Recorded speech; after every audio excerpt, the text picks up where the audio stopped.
Hello students, welcome back to our YouTube channel diploma Udaan. इस video में हम chemical technology unit 1 का part 2 start कर रहे हैं, जिसका टॉपिक है मैन्युफैक्चरिंग ऑफ ओलियम। पिछले पार्ट में हमने बेसिक कॉन्सेप्ट्स कवर किए थे और आज हम डिटेल में समझेंगे कि ओलियम का इंडस्ट्रियल प्रोडक्शन कैसे किया जाता है। इस टॉपिक में हम contact process, raw materials, flow diagram और complete manufacturing process step by step discuss करेंगे, बिल्कुल एग्जाम ओरिएंटेड और इजी लैंग्वेज में। तो चलिए सबसे पहले हम स्टार्ट करते हैं ओलियम के इंट्रोडक्शन से। ओलियम को फ्यूमिंग सल्फ्यूरिक एसिड भी कहा जाता है। ये एक special form of sulphuric acid होता है। ओलियम सल्फ्यूरिक एसिड में एक्स्ट्रा सल्फर ट्राइऑक्साइड डिसोल्व करके बनाया जाता है। इसका जनरल फॉर्मूला होता है H2SO4 प्लस XSO3 या फिर डायरेक्टली H2S2O7। इंडस्ट्रियल लेवल पर ओलियम का मैन्युफैक्चरिंग कॉन्टैक्ट प्रोसेस के थ्रू किया जाता है। Actually oleum manufacturing sulphuric acid manufacturing process का ही एक्सटेंडेड पार्ट होता है।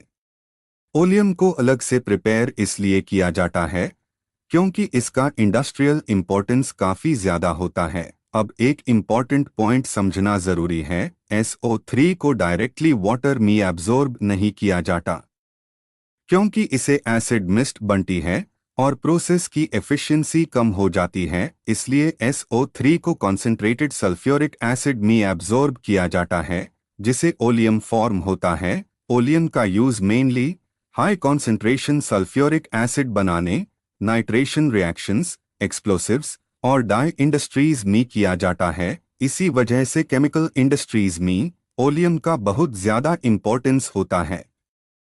अब हम समझते हैं कि ओलियम की नीड क्या है। ओलियम का निर्माण mainly high concentration sulphuric acid तैयार करने के लिए किया जाता है। डायरेक्ट कॉन्टैक्ट प्रोसेस से 100% H2SO4 प्राप्त करना पॉसिबल नहीं होता, इसलिए पहले ओलियम बनाया जाता है और फिर उसमें कंट्रोल्ड अमाउंट में वाटर ऐड करके हाई प्योरिटी सल्फ्यूरिक एसिड बनाई जाती है। अब एक इम्पॉर्टेंट पॉइंट ध्यान से समझिए, SO3 को डायरेक्टली वाटर में एब्जॉर्ब नहीं किया जाता क्योंकि इसे एसिड मिस्ट बनती है और प्रोसेस की एफिशिएंसी कम हो जाती है। इस प्रॉब्लम को अवॉइड करने के लिए SO3 को कॉन्सेंट्रेटेड H2SO4 में एब्जॉर्ब किया जाता है, जिसे ओलियम फॉर्म होता है। ओलियम का यूज एक्सप्लोसिव्स बनाने में, डाइस इंडस्ट्रीज में और नाइट्रेशन रिएक्शंस में किया जाता है। इसी वजह से केमिकल इंडस्ट्रीज में ओलियम का इंडस्ट्रियल इंपॉर्टेंस बहुत अधिक है।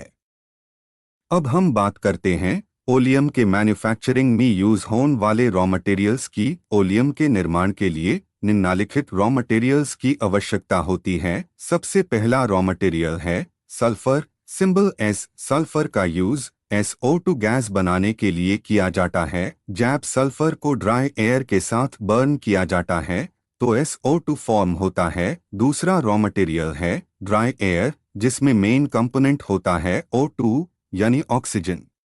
ड्राई एयर का यूज ऑक्सीडेशन रिएक्शन के लिए किया जाता है। यही ऑक्सीजन SO2 को आगे कन्वर्ट करता है SO3 में। तीसरा इंपॉर्टेंट रॉ मटेरियल है वनेडियम पेंटॉक्साइड, जिसका फॉर्मूला है V2O5। ये एक कैटलिस्ट है। ये रिएक्शन को फास्ट करता है लेकिन खुद कंज्यूम नहीं होता। चौथा रॉ मटेरियल है कॉन्सेंट्रेटेड सल्फ्यूरिक एसिड, जिसका फॉर्मूला है H2SO4। इसका यूज SO3 को एब्जॉर्ब करने के लिए किया जाता है, जिसे ओलियम प्रिपेयर होता है। तो ये दी ओलियम मैन्युफैक्चरिंग के रॉ मटेरियल्स। अब हम देखते हैं ओलियम मैन्युफैक्चरिंग में होने वाली मेन केमिकल रिएक्शंस। इस प्रोसेस में 3 इंपॉर्टेंट स्टेप्स होते हैं। Step 1 formation of sulphur dioxide.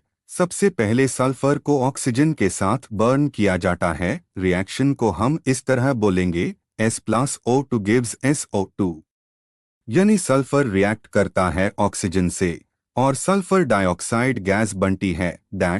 Step 2 formation of sulphur trioxide. अब सेकेंड स्टेप में SO2 का ऑक्सीडेशन होता है। रिएक्शन इस तरह होती है 2SO2 plus O2 gives 2SO3। ये रिएक्शन रिवर्सिबल होती है और ये एक एक्सोथर्मिक रिएक्शन है। इस रिएक्शन के लिए V2O5 कैटलिस्ट यूज किया जाता है। टेम्परेचर मेंटेन किया जाता है लगभग 400 टू 450 डिग्री सेल्सियस के बीच। Dash hash hash hash step 3 formation of oleum. Final step में SO3 को कॉन्सेंट्रेटेड H2SO4 में एब्जॉर्ब किया जाता है। रिएक्शन इस तरह होती है SO3 plus H2SO4 gives H2S2O7।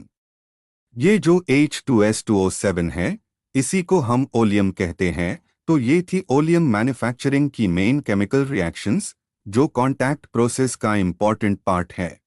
ये फ्लो डायग्राम ओलियम मैन्युफैक्चरिंग का कंप्लीट कॉन्टैक्ट प्रोसेस शो करता है। इसमें सबसे पहले एयर को ड्राइंग टावर में मॉइस्चर फ्री किया जाता है, फिर सल्फर को मेल्ट करके बर्नर में जलाया जाता है जिसे सल्फर डाइऑक्साइड गैस बनती है। ये गैस वेस्ट हीट बॉयलर से पास होती है जहां एक्सेस हीट रिकवर की जाती है। उसके बाद गैस कन्वर्टर में जाती है जहां कैटलिस्ट की प्रेजेंस में सल्फर ट्राइऑक्साइड बनाया जाता है। फाइनली सल्फर ट्राइऑक्साइड को ओलियम टावर में कॉन्सेंट्रेटेड सल्फ्यूरिक एसिड में एब्जॉर्ब कराया जाता है जिसे ओलियम प्रोड्यूस होता है। ओलियम का मैन्युफैक्चरिंग कॉन्टैक्ट प्रोसेस के द्वारा किया जाता है। ये मेथड लार्ज स्केल प्रोडक्शन के लिए सबसे एफिशिएंट और इकोनॉमिकल माना जाता है। सबसे पहले एटमॉस्फेरिक एयर को ड्राइंग टावर में कॉन्सेंट्रेटेड HSO यानी H2SO4 के कॉन्टैक्ट में लाकर कंप्लीटली ड्राई किया जाता है। मॉइस्चर रिमूव करना जरूरी होता है ताकि आगे बनने वाला SO3 सही तरह एब्जॉर्ब हो सके। दूसरे स्टेप में सॉलिड सल्फर को मेल्ट सेटलर में पिघलाया जाता है। मोल्टन सल्फर को ड्राई एयर के साथ सल्फर बर्नर में जलाया जाता है जिसे सल्फर डाइऑक्साइड गैस बनती है। रिएक्शन है S plus O2 gives SO2। उसके बाद SO2 गैस को वेस्ट हीट बॉयलर से पास किया जाता है जहां से हीट रिकवर करके स्टीम जनरेट की जाती है। फिर कंट्रोल्ड टेम्परेचर पर SO2 को मल्टीबिड कैटालिटिक कन्वर्टर में भेजा जाता है जहां V2O5 कैटलिस्ट की प्रेजेंस में ऑक्सीडेशन होता है। रिएक्शन है 2SO2 plus O2 reversible reaction देता है 2SO3। ये रिएक्शन एक्सोथर्मिक होती है। बैन चुका SO3 डायरेक्टली वाटर में एब्जॉर्ब नहीं किया जाता क्योंकि एसिड मिस्ट बैन सकती है, इसलिए ISE कॉन्सेंट्रेटेड H2SO4 में एब्जॉर्ब किया जाता है। रिएक्शन है SO3 plus H2SO4 gives H2S2O7। इस प्रोडक्ट को ओलियम या फ्यूमिंग सल्फ्यूरिक एसिड कहा जाता है। रिक्वायरमेंट के अकॉर्डिंग ओलियम में कंट्रोल्ड अमाउंट में वाटर मिलकर लगभग 98% सल्फ्यूरिक एसिड भी बनाया जा सकता है। इस प्रकार हमने ओलियम मैन्युफैक्चरिंग प्रोसेस को डिटेल में समझा। मुझे उम्मीद है आपको ये एक्सप्लेनेशन क्लियर और हेल्पफुल लगा होगा। अगर आपको ये वीडियो पसंद आई हो तो प्लीज़ वीडियो को लाइक करें, शेयर करें और चैनल को सब्सक्राइब करना ना भूलें। ऐसे हाई एजुकेशनल और टेक्निकल वीडियोस के लिए हमारे चैनल के साथ जुड़े रहिए। Thank you for watching.